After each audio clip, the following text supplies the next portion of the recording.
Hello, everybody. Welcome to the Seattle Area Independent Schools Virtual College Fair. We are really excited to have you participating in this event today. We've got some fantastic schools with us here. My name is Andy, and I'm going to be your facilitator. But before we get started, I just want to give you a few housekeeping items.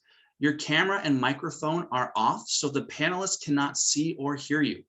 You can use the Q&A button on your screen to type your questions to our presenters at any time.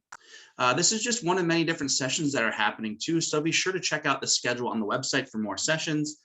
And lastly, this presentation is being recorded, and that recording will be available at strivescan.com/SAIS. And I'd now like to turn things over to Erin Miller with SAIS to give a quick announcement. Thanks, Andy. Hi, my name is Erin Miller, and I use she, her pronouns, and I'm the Director of College Counseling at the Northwest School. And on behalf of my colleagues at Annie Wright, Bush, Charles Wright, the Downtown School, Eastside Prep, Forest Ridge, Lakeside, Overlake, Rainier Scholars, Seattle Academy, and University Prep, I'm excited to welcome all of our students and families to the second block of the College Fair. And I extend my thanks to our admissions colleagues who are on this panel. SAIS College Counseling Group is a group of colleagues who are truly friends and collaborators in this work, and we benefit from sharing information and resources with one another. We, of course, believe that this collaboration brings great benefit to the students and families with whom we work. In a typical year, we'd be gathered at the Athletic Center at Seattle University for this event, hoping for a sunny fall day. But we are so grateful to StriveScan for assisting us in making the move to an online program for the second year in a row. I'll turn it back over to Andy from StriveScan to get the panel started. Thank you. All right, thank you so much. And we're going to go ahead and kick things off with Carleton College today.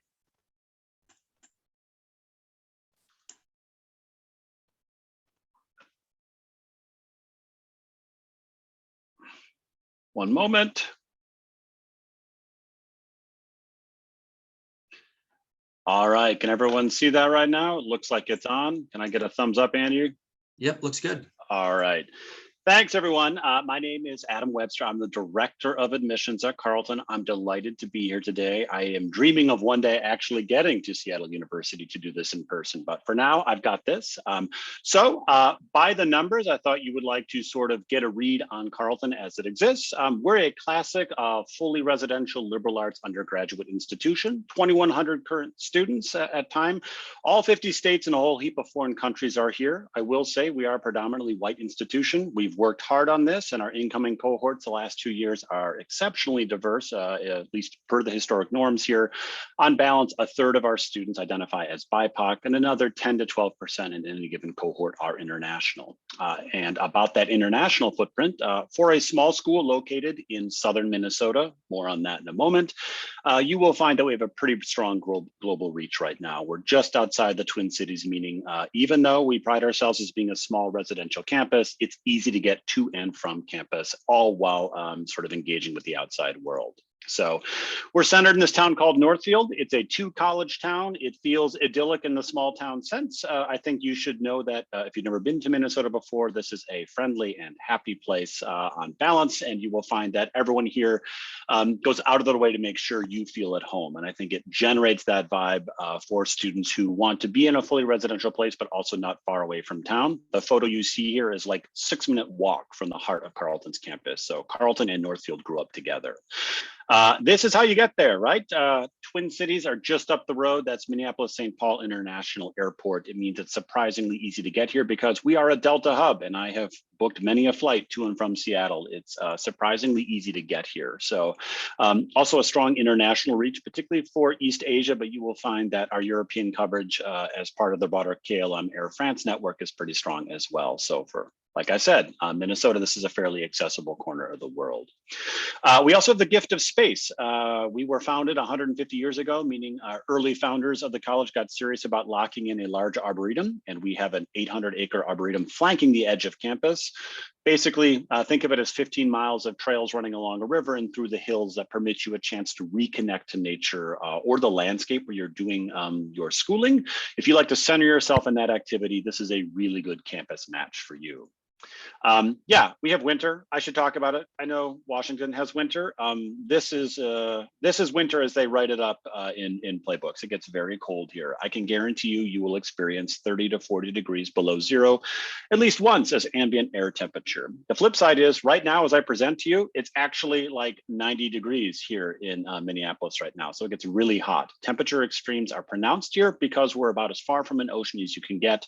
Arboretum gives you a great lens on that experience. So the Twin Cities provide all the amenities you might miss from Seattle. We have all manner of good and mediocre professional sports team here. I'm not from Minnesota. It's fun to make fun of the local sports scene. So, but you will find the cultural scene is fantastic here. If you like good food at an affordable price, this is a great place to set up. Like I said, I'm in Minneapolis. It's 45 minutes from Northfield where I work, but I'm really delighted with the quality of life that I live here. And that's despite all the turmoil the city has had over the last year. I know we're not alone with these sorts of things, but yeah, I think there is a sort of connection between Minneapolis and Northfield in the work of Carleton students to understand that the work they do there is connected to broader forces around the world, and that we need to be mindful and present in that as well. And I think our proximity to the cities keeps Carleton from feeling like some sort of ivory tower experience. The academics are why you would consider a place like this. The average class size here is 15 students. You're going to be in a place where teaching comes first and people are fully engaged in the act of being really, excellent educators of 18 to 22-year-olds. Our students are in that path and you're going to be in a small seminar-based format in the humanities side and then some mixed mode courses outside of that. It's worth noting that almost 60% of our students will take a STEM major of one kind or another. So for a liberal arts college, we have a pretty strong footprint outside of that as well. I'm a Carleton alum from the class of 2000. I know, forever ago, I think about it a lot. But I just mention it here because I was a history major. I was not underserved as a humanist here. I went on to graduate school in the Ivy League and had a great experience in that as well. So teaching and research comes first here, as I mentioned, and the research is really important. You're going to get hands-on experience as a first year and remain active in labs all the way through that. If that's what you want to do, I'd also encourage you to broaden your understanding of what a lab experience might be, because lab experience in the humanities is different than it is in, say, psychology. And I think we cater to all of that really well in the teaching-centered space. So life after Carleton briefly, this is Jimmy Chin. He did the Free Solo movie that you may have seen in the past year or two. I can't unsee that movie and I still get vertigo from that, but he's a Carleton alum, class of 96. The ability to sort of write your own ticket and contour your own path out of Carleton is what we do really well. But if that's a little too loosey-goosey for you and you need something a little more structured, may I offer this screenshot of a sample of brand logos that you might recognize. I think the upshot here is Carleton grads sort of wend their way to whatever path that works for them. If you want to make a lot of money, you can do that easily from Carleton. If you want to identify a path of service, you can do that. I think we're really good at lining you up with the intellectual lens you need and the sort of connections and skills you need along the way. Also worth noting that most of our students go to graduate school. Again, another smattering of opportunities for you. So if anything else you need to know, only thing I'll add, I've got 6 seconds left. We are a need-based only financial aid institution. We do not offer any merit-based scholarships. So more on that later if you get curious in the Q&A. So otherwise, thanks for your time. And Andy, thanks for bearing with me. So. All right, thanks to Carleton College. Next up, we've got Loyola Marymount University. Thanks, Andy, and hello, everyone. My name is Riley Wilson, and I am an admission counselor here at Loyola Marymount University in Los Angeles, and I'm excited to share a little bit more about LMU with you today. Now that I've gotten all set up there. So I do want to start by noting that LMU is a Jesuit university. So for those of you who aren't familiar, the Jesuits are an order of Catholic priests who founded our school. But more importantly, being a Jesuit school means we have a strong focus on integrating education, social justice, and whole person spirituality into our campus. And this is going to happen both inside and outside of the classroom.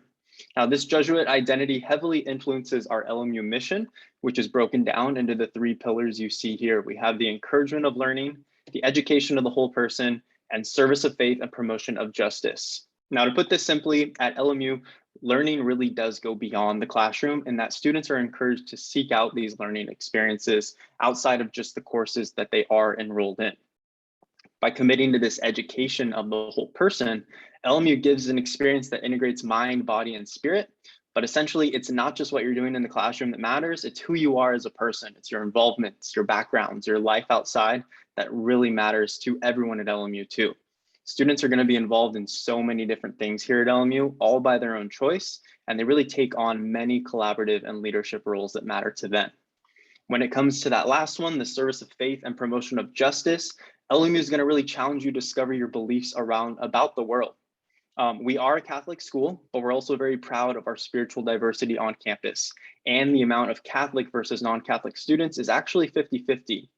While there is a theology course requirement, these courses can be in any denomination, from world religions to Buddhism, Judaism, and more. I spoke to many students last semester who actually took a course called Beyonce and God for their theology requirement. So again, it goes above and beyond just what you might initially be thinking when it comes to that theology course requirement. Outside of the classroom, our students, as you see in these many photos, are very committed to social justice and the service that they can get involved in. They're deeply involved in their own organizations, whether it's tutoring at local schools, taking alternative spring breaks in South America, or just supporting people in need on our own campus and in our local community. When it comes to the academic experience at LMU, we are a medium-sized university. You can see right there that we have less than 7,000 undergrad students. Our medium size is going to be a major part of the LMU experience, and we are large enough to offer a wide variety of opportunities, but we're also small enough to have a really individualized, personalized experience. So what this means is that our average class size is about 19 students, and that's going to allow for a really direct contact with professors. Professors always get to know their students by name, their interests, their involvements, and they're really invested in their success all 4 years here at LMU. During this last year of virtual learning, there was actually an engineering professor who I knew who would consistently send packages of materials for projects to their students throughout the United States. And students who were living nearby on campus, a group of them actually had issues with their rocket launch project. So the professor actually dropped off more materials and met them safely at a park. And this is just one of the many examples of how professors are willing to go above and beyond for their students here. We do offer 61 majors and 55 minors, plus various credential and pre-professional programs, which are organized into the 5 undergrad schools and colleges that you can see here. Our course structure that we have really allows for students to take courses across all major disciplines, meaning that the political science major can also minor in music, or the film production student can take a business course as well. Many students end up picking up a minor or double major just because they started taking courses that they were interested in and quickly found that it was easy to do so. It's not a requirement by any means, but it's something that's easy to do if that's something you want to start pursuing. I do want to note our location briefly here in Los Angeles. We are a bit more west in LA, so this means we're near the beach cities, and we are a self-contained campus in a more residential neighborhood, not necessarily downtown among the skyscrapers that you might envision when thinking of downtown Los Angeles. Now, while this map isn't to scale, we're actually mere minutes from the beach and the airport, which is fantastic if you are an out-of-state student. And we're kind of situated on top of a hill that you see here, which we call the Bluff. This feels like our own private community, and it gives us some of the best views. We are one of the few places in LA where you can actually see the Hollywood sign and Los Angeles in the same shot. So our Bluff view is one of our trademarks of the LMU experience. Below us is this newly developed Silicon Beach area, which is home to some of the fastest growing tech, media, and startup company hubs in the nation. Places like YouTube, TikTok, and more now all have offices a mere minutes from campus, and this really offers our students so many internship opportunities nearby, regardless of your major. A good amount of our faculty are actually industry working professionals with these companies, so it's a really cool way to get hands-on experience with your faculty who can connect you with these companies down here as well. Now for fun, students are constantly taking advantage of our location by trying new restaurants, going to the beach, hiking, Malibu, attending many of the entertainment options like concerts, movie premieres, television tapings, you name it, they are all accessible to you. Our location makes it really easy to be centrally located in Los Angeles, seeking out these many places, but still returning home to our Bluff. On top of that, though, as I mentioned earlier, our students are heavily involved in campus clubs and organizations, again, all by their own choice, but there's so much happening even right here on campus. Greek life, service organizations, intercultural and diversity organizations are all available to you here. So I do want to wrap up by saying we do have many more opportunities for you to visit us virtually. So please stay in touch, and we wish you the best of luck with this process. All right, thank you to Loyola Marymount University. And next up, we have Whittier College. Good afternoon, everyone. Thank you all very much for logging in this afternoon, and a very big thanks to our colleagues at the independent schools throughout the Seattle and Tacoma area. Really miss my walks down to the Pike, so I'm hoping for a future trip fairly soon.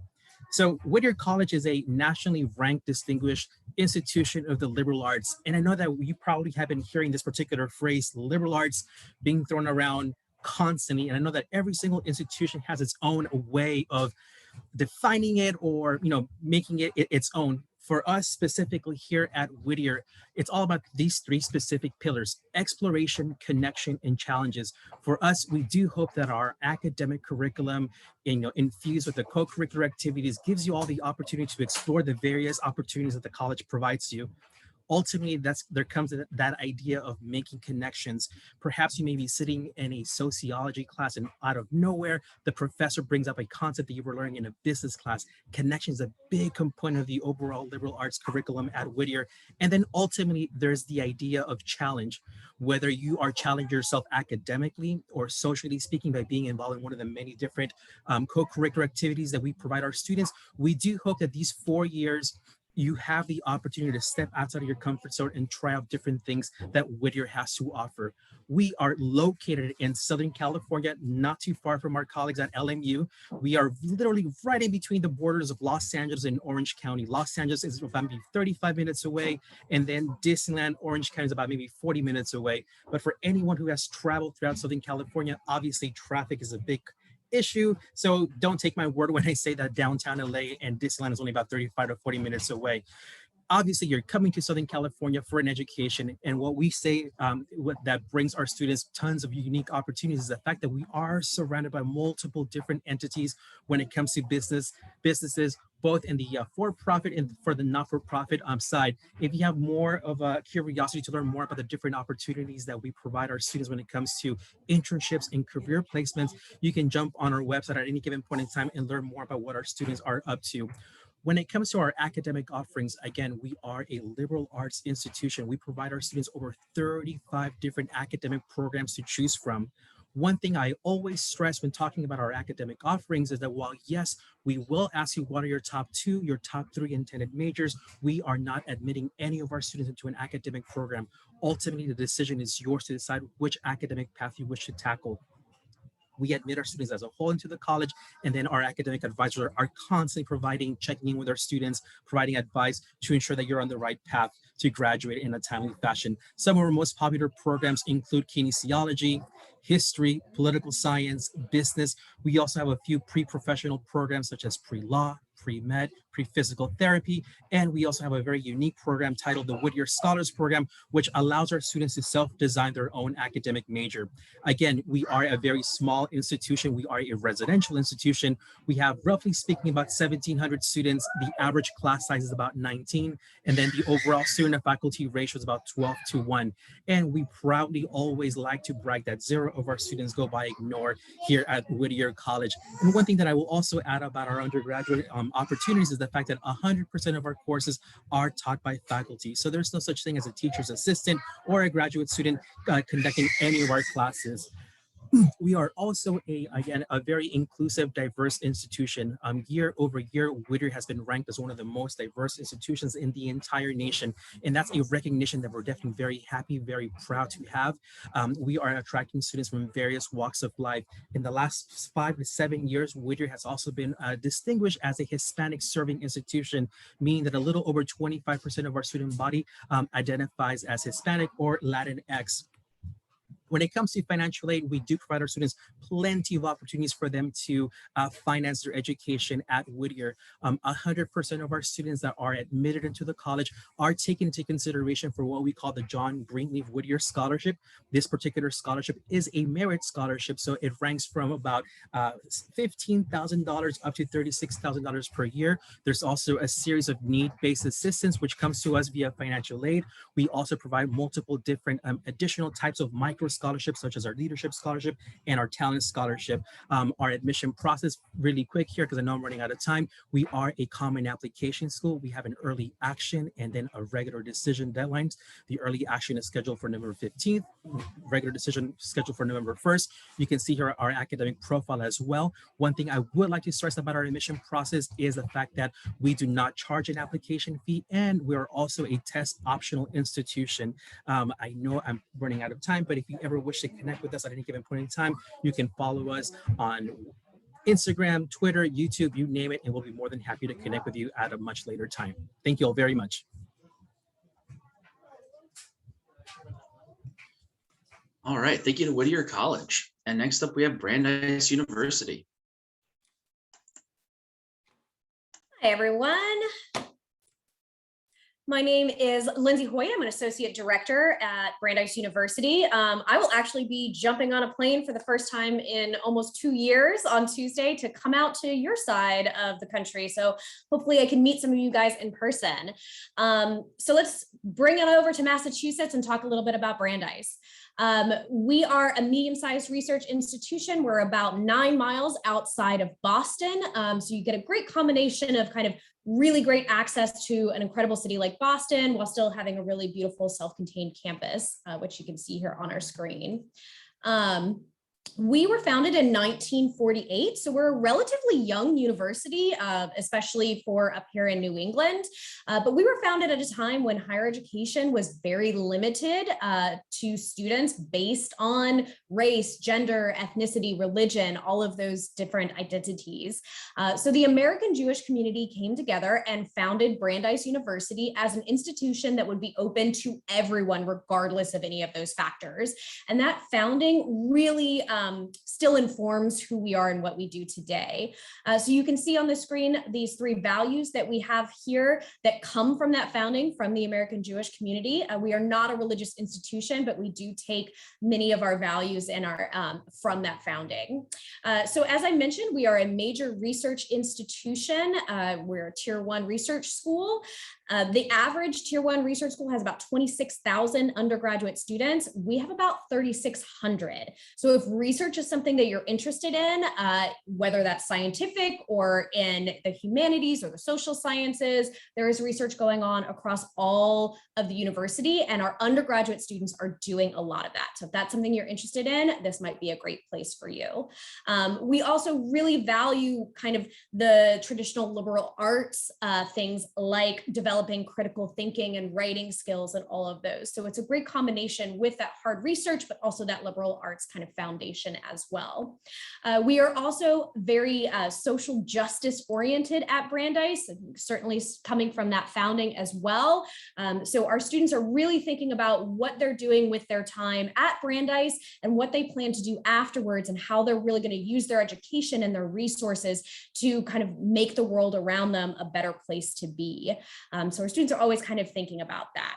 As I mentioned, we have about 3,600 undergraduates, and we do have some graduate programs, but we are definitely an undergraduate focused institution. We have about 44 different majors at Brandeis, and over half of our students double or even triple major, and most have at least 1 minor. So again, our students are really thinking about what they want to do, how they're going to get there, and how they can create their education that's going to help them achieve those goals.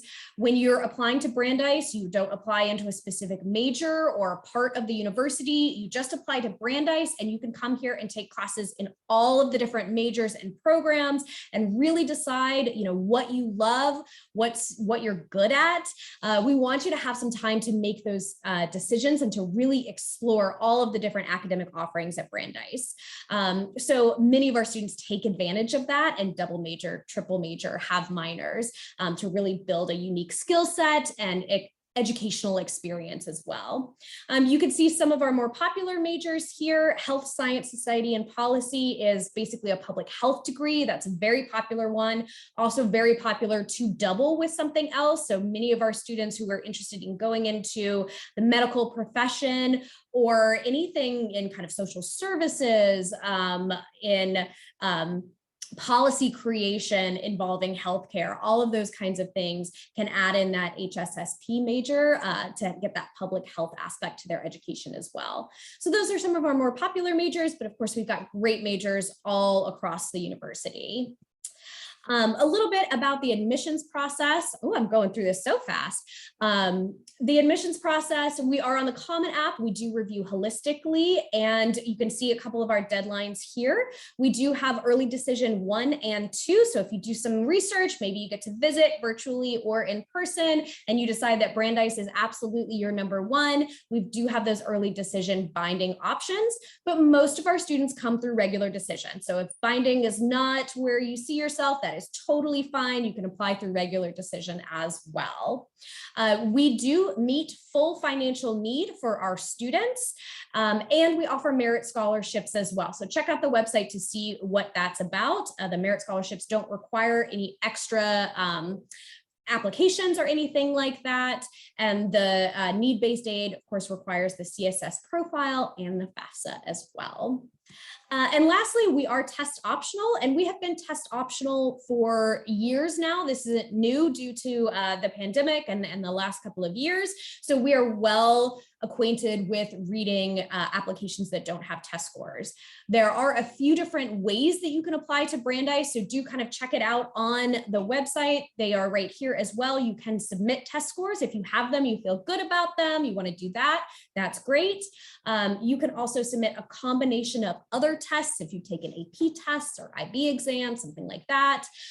Or this is our most popular option at this point, you can also submit a graded analytical paper in place of testing. So take a look at the website and see what might work for you. Feel free to reach out to me. I am the admissions counselor that works with students from Washington. So hopefully I will be able to meet you in person or talk to you over email. Thanks so much.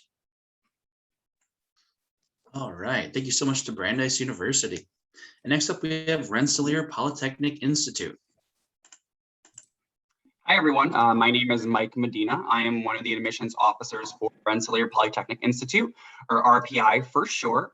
I represent the university specifically on the West Coast and also the state of Washington. I'm just going to share my slides here really quick. Have a few slides.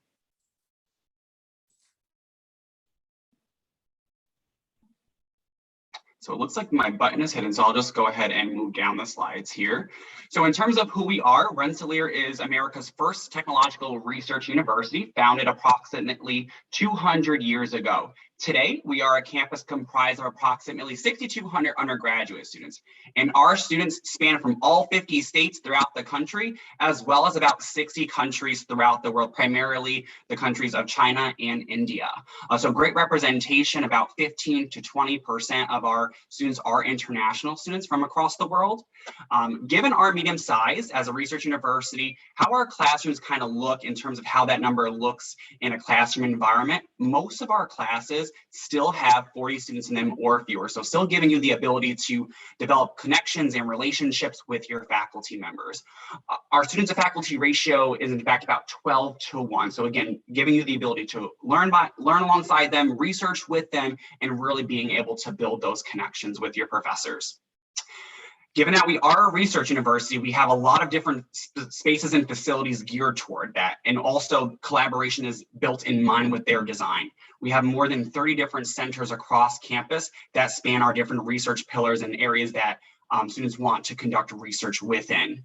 Each year, we get more than $104 million in research funding. So lots of different ways that you can engage and get that experience if that's something that does interest you. Because of our academic support structure from day one, all the way through to when you graduate, we have a very strong retention rate from the first year to the second year. Our first year retention rate is about 92%, and we are very proud of that number. We are located in upstate New York, specifically in the capital region of the state, in the city of Troy. Now, Troy's a smaller city, so when I think of Washington, it's probably most similar to a city like Tacoma. It's not nearly as big as Seattle. The population of the city is about 60,000 people. So we are about 2.5 hours north of Manhattan. There is an airport, so it makes it very easy to get to and from the West Coast to the East Coast. And it's actually about 20 minutes away from our campus. It's the Albany International Airport. You can get to the downtown area and go to different shops and restaurants in about 15 minutes of walking. For our academic offerings, as you see on the screen there, we have 5 academic schools: architecture, humanities, arts and social sciences, science, engineering, as well as management. And the reason that these circles interlock is because at Rensselaer, we have low academic walls, meaning that if you want to declare a dual major, if you want to just take classes that interest you outside of your program, it's very possible and it's very common to do at RPI. One of the things that makes our curriculum unique is our Arch experience. So students live on campus the first 5 semesters. That's your freshman year, your sophomore year, and in the summer after your sophomore year ends, you take the first half of your junior year during that summer and you're living on campus. What that allows for you to do is the world away experience, where you take a semester off during another half of your junior year. You're not taking credits, you're not paying tuition, and you can do things like a paid co-op position. Typically, those are 6 to 8 months in length of time. You can do an internship experience. You can conduct research off campus, as well as do things like civic engagement. The idea behind it is to start building your network before graduation day begins. In terms of student life, we have more than 200 different clubs and organizations. They're academic, they're social. We have Greek life on campus. Primarily, we have Division III athletics, but we have 2 very spirited ice hockey teams. One of our traditions is actually our hockey line, where our students will line up for different seasonal tickets for the games. Typically, that will happen in October and early November. In terms of our application process, we are on the Common App. If you do attend a Naviance school, you're likely going to be encouraged to apply using the Common App, but we also offer the Candidate Choice application particular to our institution. These are our deadlines. What I want you to know is that we have both binding and non-binding agreements. We are test optional admission, except for the Physician Scientist Accelerated BSNT program. If you're interested to learn more, you can go online and check out our virtual tour. We are also offering in-person tours. And there's my contact information on the screen. After I am done sharing my screen, I'll also pop my email into the chat box, but hopefully we'll chat soon. And I'm going to turn it over to Andy. All right, thank you so much to RPI. And that's actually our final presenter today, but we still have some time left. So I'd like to go ahead and invite all of our presenters to go ahead and turn their cameras back on so we can do a little Q&A session here. So I've got some questions about the college process that I'd like to have them all kind of answer. So the first question would be, what advice would you give someone going through the college search process? And we'll probably go ahead and start with Carleton College. Sure, I'm happy to start us off. I think my colleagues here will have 1,000 great pieces of advice, but I would say the one that I often like is that this is a match to be made, not a trophy to be won, so to speak. This is your job, is to find a place that feels right to you. And this is a weird thing to do because feeling feels like the opposite of a cognitive exercise, but I actually think that's a really useful lens. You're going to see a lot of places that can deliver you a great education. There's a bunch here today. It's not that there's a qualitative difference or a vast void between these places. It's more like what place suits who you are, and that's going to cause you time to think and feel your way into that experience a little bit. And that's harder to do virtually, but honestly, it's not impossible. Last year, we all enrolled our classes, and we have great students who have found their way to this place, even through the lens of a virtual environment. So give yourself the time and space to do the soul searching and reflecting on what you're hearing, and reach out as appropriate to sort of solidify or sort of turn that emotional sense into some sort of concrete plan of action. But curious what others have to say on that, Andy. Yeah, I think my piece of advice would be, if possible, try to talk to as many students as you can who attend these colleges and universities, because students who are living and walking it every single day are the best representation of what that experience is like at that school. Presentations like this are fantastic, but we can only say so much because we're not actually in the classroom, outside of the classroom, in these organizations and experiences. So outside of this today, talk to as many students as you can and get to know what it's actually like as a student there. I like to just add that this is a process that takes time. So give yourself plenty of time to do the research, to do the visits, to connect with the admission representatives. As Riley just mentioned, connecting with students is a great piece of advice as well. But I just want to give you guys the opportunity to just breathe, enjoy the process as much as possible, just because this is a very exciting chapter of your all lives.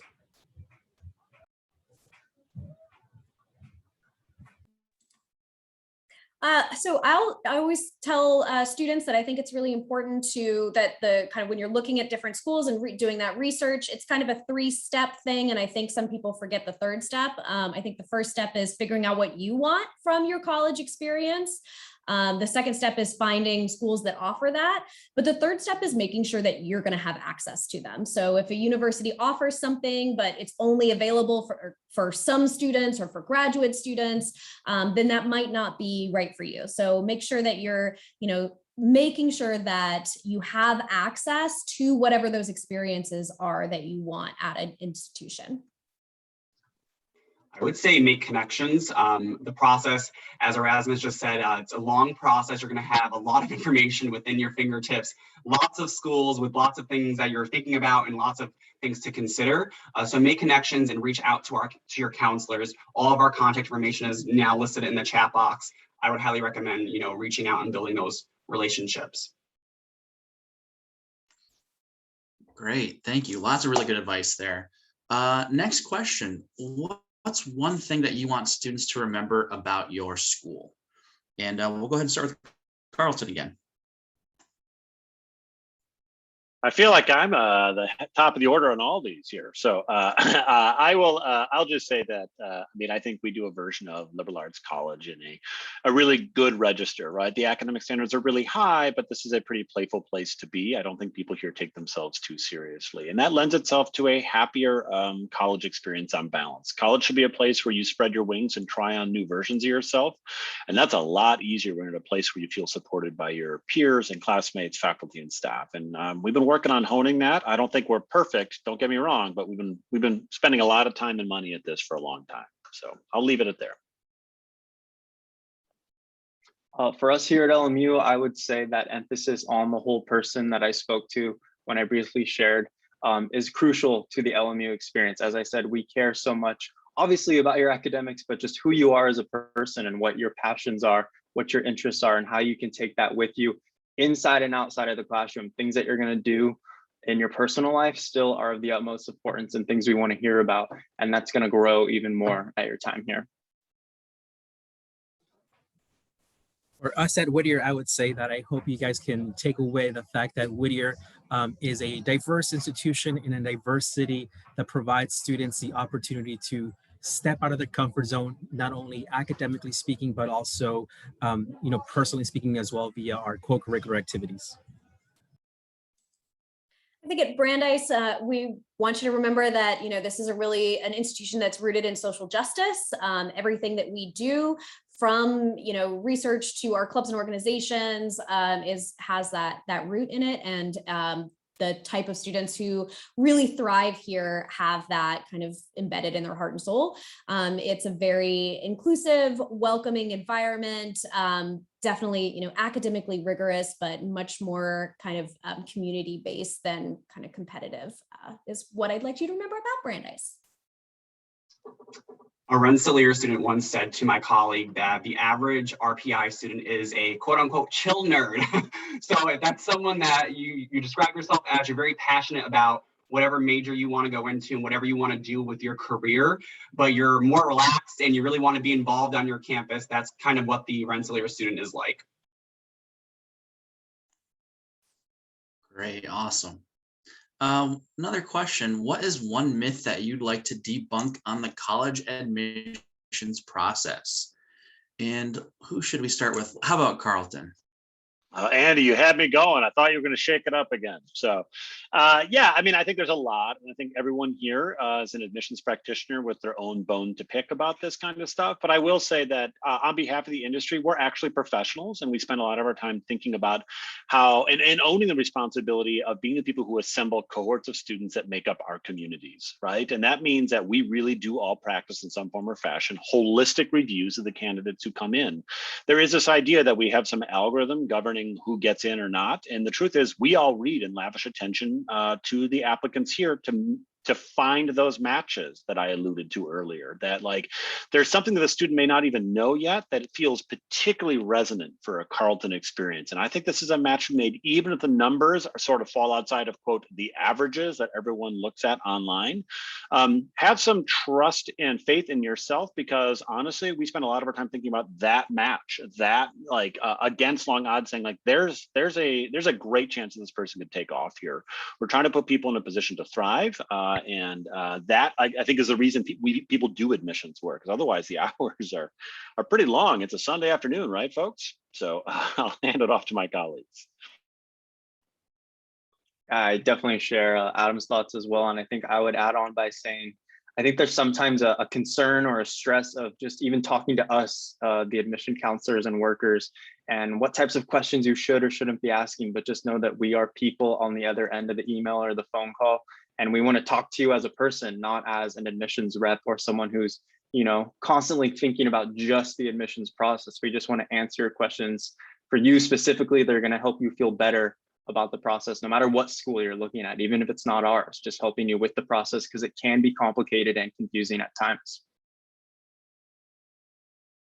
You know, to add what, you know, Riley just mentioned, I think all of us that do this as a profession, you know, we're in it because we care about higher education. We want to make sure that we're establishing pipelines with every single institution that's out there, whether it's, you know, my school or LMU or Occidental down the road. You know, we're always very happy to connecting students with the right representatives. So I think, if anything, you know, we are in this just to help you guys out as much as possible. I'll say one of my kind of pet peeve myths is this all-encompassing thing of demonstrated interest that has become a monster. I used to work at a different institution that had a very strong reputation for needing demonstrated interest. And I can tell you from 6 years working there that it wasn't nearly as important as everyone thought it was. So just relax, do what is natural to you. You know, show if you're not interested in a school, don't show interest. If you are interested in it, then it should come naturally and you should want to do the research and talk to people about it. But don't think that, you know, you have to travel all over the country and see all these different schools and send a million update emails to us and things like that. It should come naturally. Don't stress yourself out about demonstrated interest. That has become a monster that it should never have been. I would say that there's no perfect college essay. You know, really the sky is the limit in what you could choose to write about. My favorite essay I read last year was about some student who wrote about Windex and how her family used Windex to do everything. And it just was, it kept me interested the whole time through. And it just gave me a little bit of insight into her life.